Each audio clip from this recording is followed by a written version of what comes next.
आज हम आपको जगन्नाथपुरी के महाप्रसाद से जुड़ी हुई एक रोचक कथा के बारे में बताने जा रहे हैं।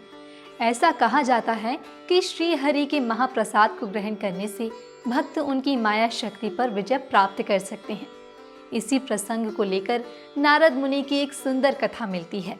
एक बार नारद मुनि भगवान विष्णु के महाप्रसाद को चखने की इच्छा से वैकुंठ धाम पहुंचे और पूरे भक्ति भाव से माता लक्ष्मी की सेवा करने लगे। इस प्रकार 12 वर्ष बीत गए। फिर एक दिन माता लक्ष्मी ने प्रसन्न होकर नारद जी से कहा, मैं आपकी सेवा से अत्यंत प्रसन्न हूँ, आप मनचाहा वरदान मांग लीजिए। यह सुनकर नारद जी विनय भाव से कहने लगे कि हे माता, अनंत काल से मेरे हृदय की इच्छा रही है कि मैं भगवान विष्णु के महाप्रसाद का आस्वादन करूं। कृपया मेरी यह अभिलाषा पूरी कर दीजिए। यह सुन माता लक्ष्मी दुविधा में पड़ गई, क्योंकि श्री विष्णु ने तो उन्हें किसी को भी महाप्रसाद ना देने का कठोर निर्देश दिया था। अब वह उनकी आज्ञा का उल्लंघन कैसे करती? परंतु फिर भी उन्होंने नारद जी को इसका कोई उपाय निकालने का आश्वासन दिया। कुछ समय पश्चात माता लक्ष्मी भगवान विष्णु के पास गईं और उन्हें अपने हृदय की बात कह दी।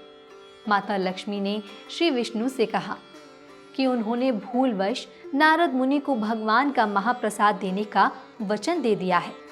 यह सुन भगवान विष्णु कहने लगे, हे प्रिय, तुमसे बहुत भारी भूल हुई है, परंतु अब तुमने वचन दे ही दिया है तो तुम नारद मुनि को मेरी अनुपस्थिति में मेरा महाप्रसाद दे सकती हो।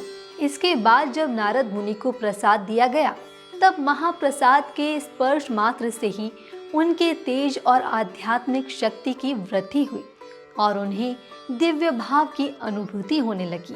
जगन्नाथपुरी का महाप्रसाद ग्रहण करने वाले भक्तजन अत्यंत भाग्यशाली होते हैं।